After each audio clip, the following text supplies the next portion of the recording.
Team 7 was leaving the completed and newly named Naruto Bridge. Inari created the name by combining Naruto's and Sakura's names together. As a way of thanking them, the blonde helped him show he still had courage, and the pink-haired girl saved him and his mother. Kazuna stood with them, along with Tsunami and Inari. Haku stood at Naruto's side, her mask hiding her face. Naruto kept glancing at her, hoping she would speak since she hadn't since appearing. Zabuza made sure to give her a new outfit before parting ways. Her old attire would stand out since it was based on Hidden Mist uniforms. She now wore a blue, high-collared jacket that came down just above her waist, which was covered with a dark blue miniskirt that extended halfway down her thighs. Her legs were covered with skin-tight black pants, senbon holsters on each side. Her hair remained in the original style, but her mask had changed slightly, now having blue markings instead of red, and the mist symbol had been removed. They set off in silence that held the entire journey back to the leaf. Kakashi took the front, Naruto and Haku directly behind. Sasuke and Sakura stood in the back, watching the unlikely pair with intrigue. "Why do you think Naruto got Haku to come home with us?" Sakura whispered to the Uchiha. Sasuke glanced at her, hoping she'd leave him alone if he didn't answer. But if he was being honest, he was also interested in why the blonde was going through the trouble of befriending an enemy that almost killed both of them. Once they returned to the Hidden Leaf, they were all required to fill out an extensive report due to the drastic change in the mission level. However, Naruto and Haku were immediately pulled to the Hokage office by Kakashi. To say Hiruzen was shocked would have been an understatement. He went into a long, loud rant about how dumb Naruto's decision was. Even Haku was beginning to worry if everything Naruto had done to get her here would turn out to be pointless. Finally, the Hokage calmed down, leaning back deep into his chair, letting out a massive sigh. "There's no point in changing your mind, I suppose. I know how stubborn you are, Naruto." Naruto chuckled wearily. "I promise I'll take care of her and keep her out of trouble, old man. I'm certain you will. But the bigger issue is what she's going to do during her stay." "If I may, Lord Hokage," Haku said, bowing. "I wish to become a shinobi and continue my training. I would also like to remain with Naruto. Perhaps I could be transferred to Team 7. Hiruzen hummed. He looked to Kakashi. The Jonin shrugged. "I suppose that could be arranged, but since you'll have to start out as a genin despite your superior skill, it'll be difficult to have 4 genin on one squad. If I may be blunt, Lord Hokage, the one named Sakura Haruno has skill and talent inferior to my own, and the other members of Team 7. It's possible you could transfer her," Haku suggested. "Not happening," Kakashi and Hiruzen said in unison. "I refuse to let Sakura leave our squad," Kakashi stated. "If she does, she'll lose all motivation. Plus, those 3 already have good teamwork. Breaking up their group is something I don't want. However, I will still take you as a student. Not that I have much choice." Naruto internally sighed. He would have been fine with swapping Sakura with Haku, but always knew it wasn't going to happen anyway. Still, Haku would be on their team, so he was happy. "In that case, I'll prepare the necessary paperwork, which you'll fill out tomorrow," the Hokage said. "But until then, since you are technically a rogue shinobi, you'll have to stay in confinement until then." "Does she really have to do that?" Naruto asked. "Can't she just stay with me?" "I'm afraid not," Hiruzen frowned. "It's standard policy. And besides that, you don't have a proper home, and I doubt Haku enjoys living in the forest as much as you do. Second, she'll be safer in custody guarded by trusted shinobi." He groaned, rubbing his temples. "You have no idea who I'm going to have to deal with when word gets out there's someone with an unknown Kage Genkai in our village." Naruto felt sadness come over him. Perhaps this wasn't as good of an idea as I thought. "It'll be alright, Naruto," Haku insisted. "I'm capable of defending myself." Naruto nodded, knowing she was right. Well, to be sure, I'll stay with you. Hiruzen raised an eyebrow. Are you certain? Zabuza told me to look after her, and that's what I'm gonna do, Naruto insisted. I never go back on my word. If that is what he wishes, then I have no objections. Lord Zabuza told me to watch over Naruto as well, Haku said. Hiruzen groaned once again. Alright, fine. Kakashi will escort you. In the morning he'll fetch you two so Haku can be given Leaf Shinobi status. Now get going, I need to think. Naruto and Haku bowed, Kakashi showing them to their temporary home. No words were spoken between the two, an uncomfortable silence lasting the entire night. The next morning, Haku returned to the Hokage office. Afterwards, Kakashi was supposed to accompany her to find an apartment, but she declined, deciding to stay with Naruto in the forest. Even the blonde was surprised, but she was insistent on not leaving his side, as were Zabuza's orders. Team 7 was given 2 days off, all of them reuniting at Training Ground 3 the following afternoon. Sakura and Sasuke kept staring at Haku, who discarded her mask while inside the village. After revealing that Haku had joined their squad, Kakashi had his original 3 students surround her. He wanted to see each of their skills. However, the Jonin interrupted. Haku, you cannot use Ice Style. We know how strong just one of your abilities are, so I want to see how you use Water Style and Wind Style. Of course, Kakashi-sensei, Haku replied. Begin, Kakashi declared. He was still annoyed at almost being killed by her, so he wasn't going to hold back. He bombarded her with punches and kicks, which she either blocked or evaded. Sakura tried to help the Uchiha by throwing a set of shuriken, but Haku easily blocked them all with a kunai. Fire Style, Fireball Jutsu, Water Style, Water Shield.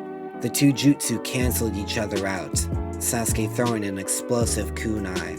Haku evaded it, charging to knock out Sasuke, but the Uchiha already had a plan in mind. The moment Haku came close, he vanished in a body flicker, planting a foot in the back of Haku's head. But when her face struck the ground, she exploded in a shower of water, revealing she was a water clone. He turned in an instant, Haku blocking the kunai with one of her own. Wind Style, Great Breakthrough! Haku was blown away, Sasuke jumping back to Naruto. Sakura, keep her occupied for a few seconds, Naruto asked. I don't take orders from you, she retorted. Just do it, Sasuke shouted. Sakura froze, turning back to the approaching Haku. She drew a kunai, the 2 girls having a brief clash before Haku knocked her away with a single kick. She turned to face the 2 boys, both weaving hand signs. Wind Style, Gale Palm! Sasuke jumped, Naruto propelling him forward with his Gale Palm. Haku had to twist her body, the Uchiha flying past her, releasing a fire dragon. Haku did a backflip, throwing a senbon coated with water. The projectile easily pierced the oncoming dragon, the flames dissipating as both Genin engaged Haku in taijutsu. Haku's taijutsu was slightly weaker than the boys', since she rarely had to resort to it in the past. The fact she was up against 2 aggressive taijutsu users didn't help. Despite how kind he'd been over the past 2 days, Naruto wasn't holding back if it came to training. Water Style, Liquid Bullets. Sasuke flipped out of the way, Haku throwing a kunai at Naruto. He swatted it away, empowering his kunai with a Gale Palm. Haku barely dodged the projectile, Naruto barreling into her and throwing her against a tree. She landed against it on her feet, jumping to avoid a fireball. She landed in front of Sakura, who managed to throw a punch that connected with Haku's chest. Haku simply threw a punch of her own, knocking out the pink-haired girl with ease. Fire Style, Great Fireball Jutsu. Wind Style, Great Breakthrough. Water Style, Water Dragon Jutsu. Naruto and Sasuke's attacks were blocked by Haku's. She weaved more hand signs, releasing a volley of wind spears that struck the boys with incredible force. Sasuke was thrown against a tree, Naruto landing on his feet. A sphere of water flew towards him. He instinctively threw his arms up, the sphere colliding with his hands. He felt the water being pulled into his body, flowing through it with no way to escape. He felt his stomach twist, making his mouth open and release a stream of water. Haku barely jumped to the side, watching with intrigue as Naruto rose to his feet, a few drops of water still spewing from his mouth. From what the blonde had told her the past 2 days, he didn't know how his chakra redirection worked. She'd never heard of such an ability, so there wasn't much she could do to help him. The blonde wasn't done yet, and Sasuke refused to stop either. They both charged once again, more taijutsu commencing. Haku felt herself being pushed back slightly, the boys alternating between kicks and punches. Sasuke kicked with both legs, knocking her off balance, allowing Naruto to sweep her legs out from under her. Sasuke brought down his foot in an axe kick, which Haku blocked with her arm. She landed on her back, Naruto jumping to bring a fist down on her chest. A water shield formed, pushing the blonde back as Haku threw a set of senbon. Naruto channeled air around his hand, catching the projectiles in the wind before throwing them back with a gale palm. Haku jumped over them, Sasuke meeting her to throw a kick. She grabbed his leg, pulled him close and stabbed a senbon into his neck. The Uchiha gasped, his eyes closing as he fell to the ground with a thud. That must be how she saved Zabuza from Kakashi-sensei when we were traveling to the land of waves. But I can still see Sasuke breathing, so it must be a less extreme version, Naruto mused as Haku's dark brown eyes stared him down. Naruto smirked, water and fire forming in his hands behind his back. The two elements collided, creating a huge cloud of steam. Haku's sensory abilities were not as good as Zabuza's or Kakashi's, but she could still sense Naruto within the cloud. In fact, she could sense 4 Narutos, meaning he'd created clones. They surrounded her, chakra building up in their hands. Fire style. Flaming palm. Small orbs of orange fire shot out from the steam, putting Haku on the defensive. She summoned a water shield that could freely move around her, but there were too many, forcing her to use a great breakthrough to blow away the mist, as well as the shadow clones. Wind style was by far her weakest element, since Zabuza had zero affinity for it, and no way to teach her how to use it. Her thoughts were cut off when the 4 Narutos burst into smoke, revealing they were all shadow clones. She frantically tried sensing the real Naruto, but it was too late. Her feet were pulled into the earth, Naruto sprouting out behind her. He grabbed her hair, forcing her head into the dirt, as his other hand and right foot held her arms down. His left knee dug into her back just enough that she couldn't escape, unless she went all out. "You've been holding back," Naruto panted. "Only a little," Haku replied. "But you've also been holding back," she countered, referring back to his scorched style on the bridge. Naruto kept his word to Kakashi, not telling Haku what he'd done back then. The best he could do was say, that was just a fluke. Haku remained skeptical, but didn't push the issue as Naruto helped her to her feet. Kakashi walked past them, waking both Sakura and Sasuke with a calm burst of chakra from his hand. "You all did well. Haku was holding back, but you managed to give her a good fight in the end," the Jonin praised. "However, Sasuke was too quick to jump into action, though your cooperation with Naruto was impressive." He turned to Sakura. "But you still have to make a choice on what your role in this team will be." "What do you mean, Kakashi-sensei?" the girl asked. "Haku was ice, water, and wind style, and is an effective assassin when needed. And considering she patched up Zabuza, she has basic medical knowledge. Sasuke's taijutsu is the strongest out of you all, and he has a strong fire affinity to back him up. And once he learns to use his Sharingan, he'll be even stronger. Naruto has good taijutsu, great mobility, and a growing arsenal of jutsu. You, on the other hand, have no specific area you excel in. You're still only a fresh genin compared to the rest." Sakura's face instantly turned to an of sadness and rejection. Naruto felt bad for her, and even Haku felt a twinge of remorse for berating her behind her back. Sasuke remained unfazed, as expected. "If I may speak, Kakashi-sensei," Haku asked, receiving a nod. "If I were to give a suggestion, I think Sakura should begin training in either genjutsu or medical ninjutsu, perhaps even both, if she can handle it.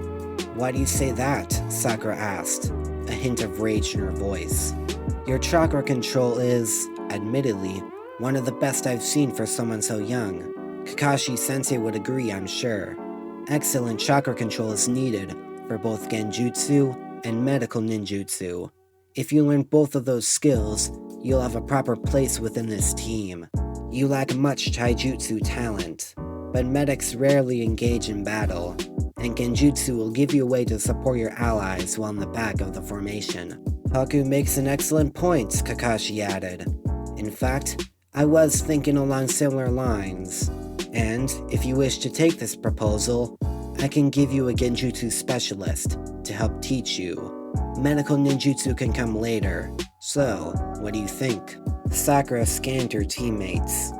Haku gave the slightest of smiles, Naruto nodding his head with a larger one. Sasuke merely glared, making her heart sink. If Sasuke didn't think it was a good idea, then why should she bother? Come on, Sasuke, Naruto whispered. At least say it's a good idea. Why should I? Uchiha grunted under his breath. Because if she starts training seriously, she'll be hanging around you less. Sasuke groaned, knowing that Uzumaki was right. Alright, fine. Sakura, you should do this, he said through gritted teeth. Sakura's mood instantly changed again, a wide grin and bright blush on her face. I'll do it, Kakashi-sensei, she declared. Good, Kakashi smiled beneath his mask. Then I'll find your teacher. If she's willing, your training can start tomorrow. He looked back to the rest of the squad. Speaking of training, you all have to get prepared. The Chunin exams happen in 3 months. Chunin exams? Sakura asked. Yes, the exams are the only way you can become a Chunin, and they only happen once every 4 years. There will be participants from all the hidden villages, and most of them will be many times stronger than you are now. It's extremely common for first-time participants to die, especially if they graduated from the academy the same year, which you 3 did. What about Haku? Naruto asked. The Hokage will figure out how our 4 Genin team will work in the exams. That is, if you all feel up to the challenge. The group glanced at each other, uncertainty in the air. Let's decide when the Chunin exams are actually about to start, Haku suggested. We have 3 months, so we might as well wait to see how strong we've become by then. Makes sense to me, Naruto grinned. Sasuke gave a slight nod, Sakura nodding as well. Kakashi gave them an eye smile. In that case, training will commence immediately. However, we will still be doing missions, so don't get complacent. Sakura will begin training with her genjutsu instructor as soon as possible, while the rest of you are with me. I'll have regimens made for all of you by tomorrow, so go and get some sleep. You have a rough 3 months coming up. Naruto's Forest Haven, 2 weeks later. Naruto opened his eyes, feeling the slight breeze flow through his small cave. He groaned, turning onto his back. Team 7 had done nothing but train for the past 2 weeks, but today they were supposed to do a proper C-rank mission. They were supposed to eliminate a small group of bandits that had taken over a small village, bordering the Land of Fire. Luckily, another squad which they were meeting up with had scouted the area yesterday. They also knew the thugs weren't strong at all compared to shinobi, so they wouldn't repeat the Land of Waves incident. He rolled onto his other side, his face coming inches from Haku's. He jerked upright in embarrassment, even though the last of the Yuki clan was still asleep. She'd finally gotten used to properly sleeping, and she slept a lot. But she insisted on sleeping right beside him. Not that there was much room in the cave for her to have her own area anyway. Other than her new obsession with sleep, Naruto had learned a lot about her since they lived in the cave together. First was that she was a good hunter, better than himself. She could catch and kill animals with ease. Second, she did have a softer side to her personality, though she kept it extremely hidden. The most she'd done was allow a smile to grace her lips, or help Naruto with treating wounds from training. Third, she had a sweet tooth. If she wasn't a shinobi and had to keep an eye on her body, she would have devoured an entire sweet shop. Come on, Haku, it's time to wake up, the blonde shook her awake. We've got a mission in 1 hour. Haku's eyes fluttered open, slowly sitting up as Naruto pulled on his sleeveless hoodie over his black shirt. She picked up her jacket, putting it on before putting her hair back in a bun. They both quickly ate and grabbed their supplies before running towards the gate. They arrived a few minutes before the others, Kakashi explaining the mission once more. Naruto allowed himself to zone out, his mind wandering to another technique he was learning. Their sensei knocked him on the head, making him return to his senses as they set off. It didn't take long to reach their destination, thanks to their recent training. Sasuke had learned a few fire ninjutsu, Haku and Naruto a few wind ninjutsu, and all three had increased their taijutsu skills noticeably. Of course, Haku was still stronger than the other genin. Lastly, Sakura had started training in genjutsu. She understood the basics quickly, but she'd only learned 2 illusions from Kurenai. Naruto's thoughts were interrupted by the arrival of the second team that had scouted the area. Kurenai Yuhi and Team 8, Kiba, Shino, and Hinata. It's been a while, Kiba waved to the group. Naruto waved back, smiling. Kakashi walked up to Kurenai. I can tell you've been training your students well, the one-eyed Jonin commented. I can say the same for you, Kurenai nodded. And as I can see, you've taken on a new student, she added, a slight frown on her face. Kakashi shrugged. Haku felt that she needed to step forward, bowing to Team 8. My name is Haku Yuki.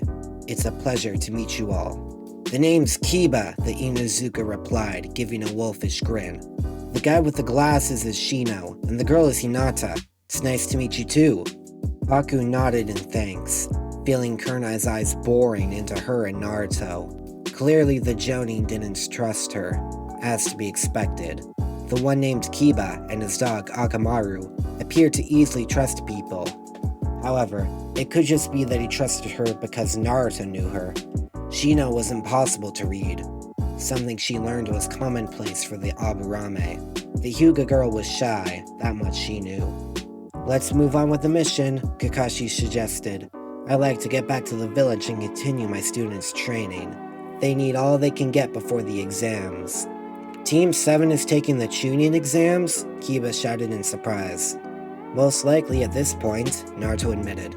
Damn, Kiba groaned. I've been begging Kurenai-sensei to sign us up for it, but she keeps declining.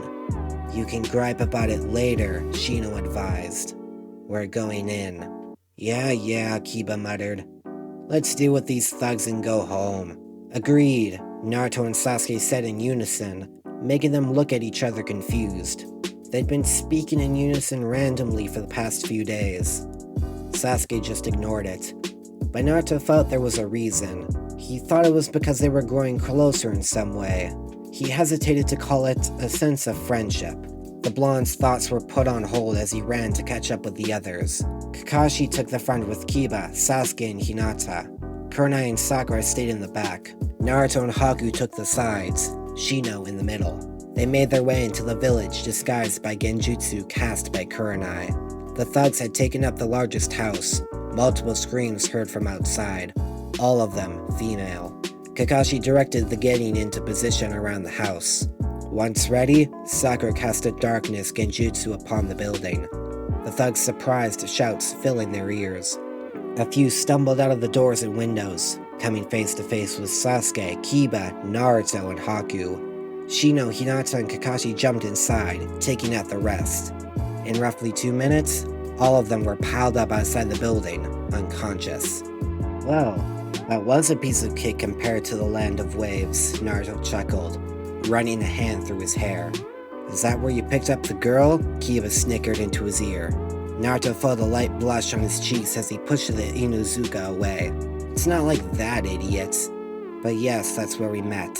How'd you get a rogue to join the Leaf? Especially against that Zabuza guy. I heard he was crazy strong. It's a long story, one I'd rather not get into, the blonde replied. Kiba shrugged, walking to join Shino, who was surrounded by a group of happy kids, interested in his insects. Naruto watched silently as Haku joined him. Your fellow Genin are capable, and you seem to be good friends with them. I suppose, Naruto smiled. Kiba's cool. Shino's kind of a loner, but he's a nice guy. Hinata's shy, obviously, but she's a kind person too. Whereas Sasuke and Sakura are less than ideal comrades, Haku commented. They're not that bad, Naruto countered. Haku shrugged. Whatever you say. I for one think the two of us would be better off alone. You barely know them besides their skill level, Naruto frowned. Sasuke's closed off and arrogant for a reason. He lost his entire family and has had special treatment by the village since then. But he's getting better. And what about Sakura? Haku asked. She berates you every chance she gets. Naruto couldn't help but hear a hint of frustration behind her words. She grew up being told not to like me. That, combined with her fangirl nature towards Sasuke, only increases her distaste for me. But I know she'll come around. Eventually. Haku stared at the blonde, the mystery surrounding him growing by the second. If only she could read his mind. Perhaps then she could fully understand what Zabuza had seen in the boy. Her own thoughts were interrupted by Kurenai, who walked up behind them. The two of you did well, the Jonin nodded. Thank you, Kurenai-sensei, Naruto nodded back. Both heard a faint scoff as Kurenai looked away. Haku felt the hatred behind it, feeling her own rage suddenly bubbling inside her. She felt killing intent forming within her, something she'd only felt when Zabuza was threatened. Kurenai felt the killing intent, also referred to as ki, making her turn back to Haku with cold eyes. Do you have something to say? The Jonin asked. Nothing of importance. Everything is important, Haku. If you have a question or observation, I want to hear it. You keep your opinions a secret, so why shouldn't I? Just answer me, Kurenai half demanded. Haku's eyes narrowed. She was about to reply, but Naruto stopped her. Please, Haku, don't do this. You're already on thin ice. You don't need Kurenai-sensei getting mad at you. Haku glanced at the boy, his eyes unreadable at the moment. She looked back to Kurenai. Let's move this conversation. We don't need others listening in. Kurenai glared before shrugging. She quickly called to Kakashi, saying she and the two were going into one of the nearby houses. The copy ninja nodded, saying that the others were going to help the civilians fix up the village before leaving. She went inside, Haku following. Naruto glanced at them, then back to Kakashi and the others. After a moment of thought, he followed Haku. Zabuza told him to protect her, and from the looks of it, things weren't going to get rough between Kurenai and Haku. Once inside, Naruto made sure he was in a position to intervene if things got physical. Now, speak your mind, Kurenai demanded, frustration prevalent in her voice. You scoffed at us under your breath earlier. I want to know why you dislike us. Us? Kurenai asked, folding her arms. Yes, us. I learned quickly that many people possess ill will towards Naruto, you being one of them, and you obviously don't trust me. Anyone would have issue with an outsider becoming a fellow shinobi, but yours is deeper. Kurenai couldn't help but sigh. You are quite observant. I would expect nothing less from the student of that Zabuza. You're right, I don't trust you. In fact, I don't trust anyone outside of the Hidden Leaf. I've had too many of my close friends hurt or killed by enemy ninja. And the fact that you were trained by Zabuza, and that you're the last of your clan doesn't help your case. I doubt I'll ever trust you so long as I live. What does my clan have to do with your distrust of me? The Mizukage sees your Kage Genkai as a threat, so why shouldn't I? Kurenai answered bluntly. I know the Mizukage is a questionable leader, but anyone would be frightened by a clan, especially one with an ability as powerful as Ice Style. Haku frowned. Her ki was rising, but Kurenai's point of view was understandable, no matter how detached it was. Why am I questioning a person's morality, when only a short time ago I didn't have much of my own? She asked herself. Kurenai continued. As for the boy, she glared at Naruto. I'm surprised you haven't figured it out yet. Naruto felt a bead of sweat drip down his face. He really didn't like where this was going. What do you mean? Haku demanded, her anger rising still. Kurenai let out a disappointed sigh. Well, if the Genin haven't figured it out after so many years, I suppose he's kept it a well-hidden secret. Alright, I'll spell it out for you, Yuki. The boy you call Naruto is no mere boy. He's a demon. Demon? Haku repeated, confused. Seeing Naruto shut his eyes out of the corner of her eye. Yes, 12 years ago, the hidden leaf was attacked by the nine-tailed fox, which had broken free of its last host. The fourth Hokage killed it, dying in the process. Naruto Uzumaki is the only remnant of the fox.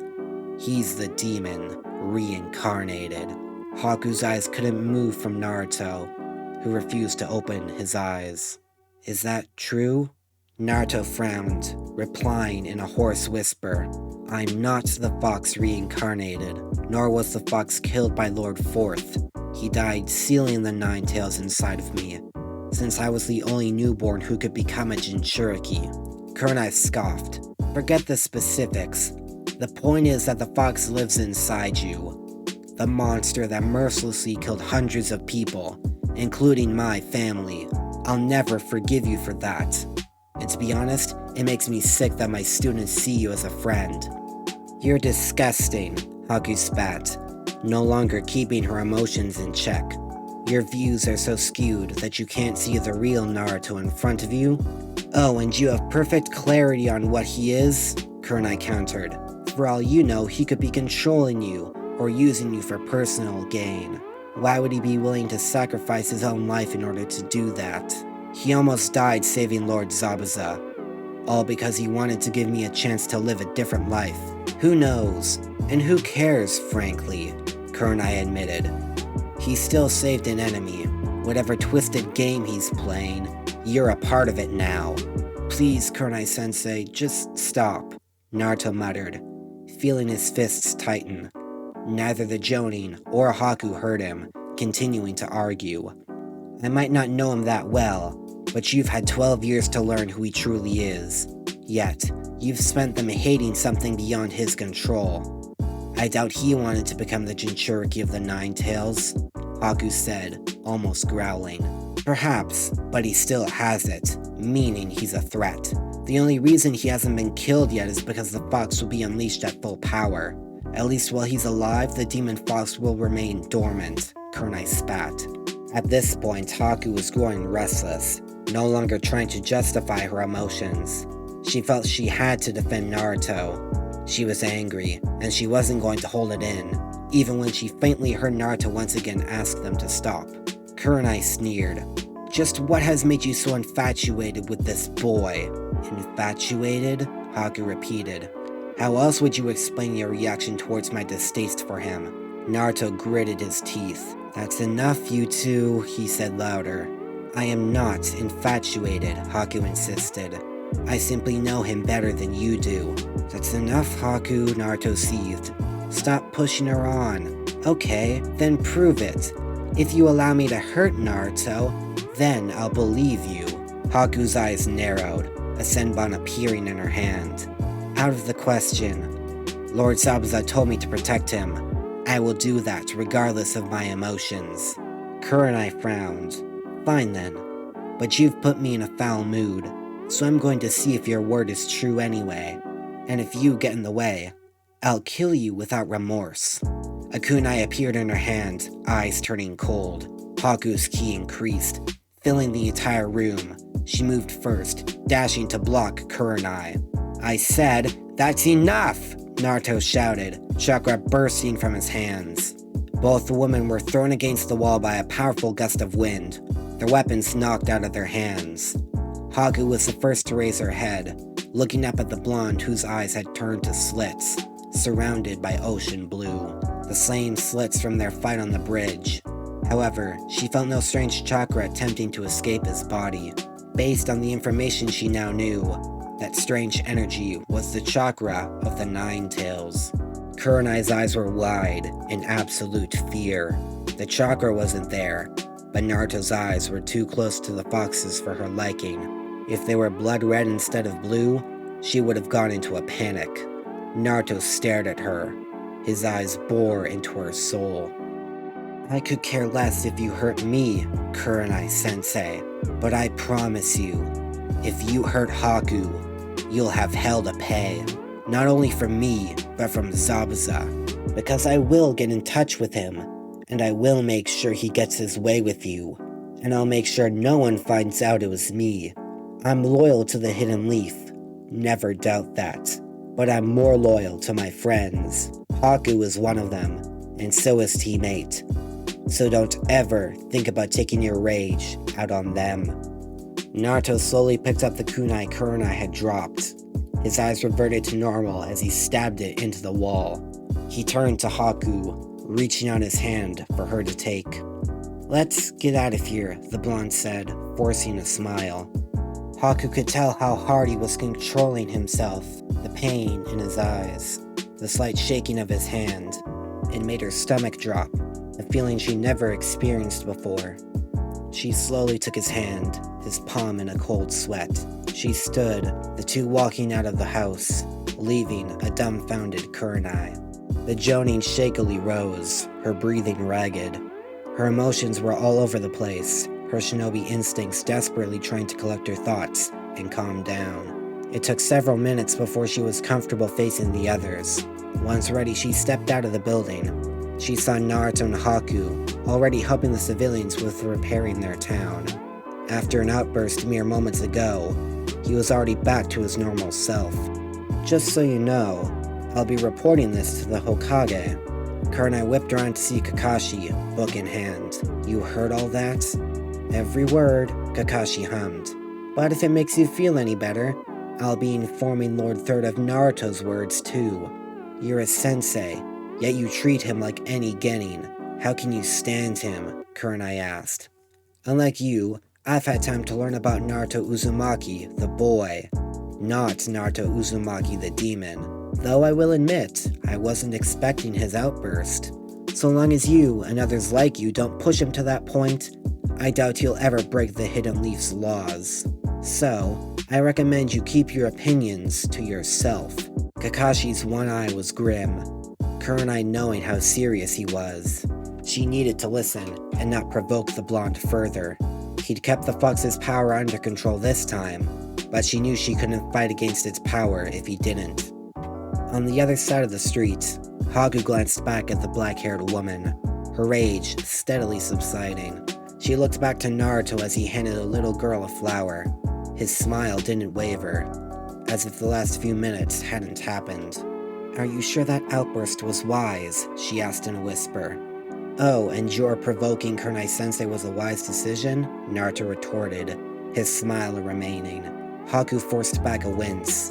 In hindsight, it likely wasn't the best idea. But to be fair, her opinion towards you is less than ideal. You need to know who your enemies are. Otherwise, you'll get stabbed in the back, she stated. Naruto shook his head. I don't care who hates me for being a Jinchuriki. They should be afraid of the thing inside me. If they don't want to know the real me, then so be it. They're entitled to their own beliefs. So long as I have those who truly care about me by my side, then that's all I need. Is that why you're willing to put them ahead of the Hidden Leaf? Naruto nodded. Luckily, all my friends are part of the Leaf, so I doubt I'll ever have to betray it, or Lord Third. But I'm still willing to do it, if necessary. And does that really include me? Haku asked. Despite the fact that I haven't accepted you yet, do you still view me as a friend? Of course I do, Naruto answered, his smile growing. And even if I didn't, Zabuza will kill me if I don't protect you. Haku felt a wave of heat rush into her face for a few seconds. Yet another feeling she'd never experienced. She was about to ask another question when Hinata walked up to her and Naruto. Kakashi-sensei and Kurenai-sensei said it's time to leave for home. Okay, thanks Hinata, Naruto replied, walking past Haku, chatting with the Hyuga, him doing most of the talking. Haku watched silently, letting her thoughts process themselves. She wanted to ask why he hadn't told anyone he was a Jinchuriki, but knew the answer already. They never would have accepted him if he revealed it. It was best to gain their trust first, and reveal it later. She didn't say another word until they got back to the forced haven, where the two quickly relaxed and fell asleep. If you like what you just heard, consider hitting the subscribe button and bell icon to get notified about new videos. If there's a part you've missed, then check out the entire playlist on screen. If you like this story, please share it with your fellow anime lovers. Any support helps a lot. That's all for now. This is Ninja Kai, disappearing in a golden flash.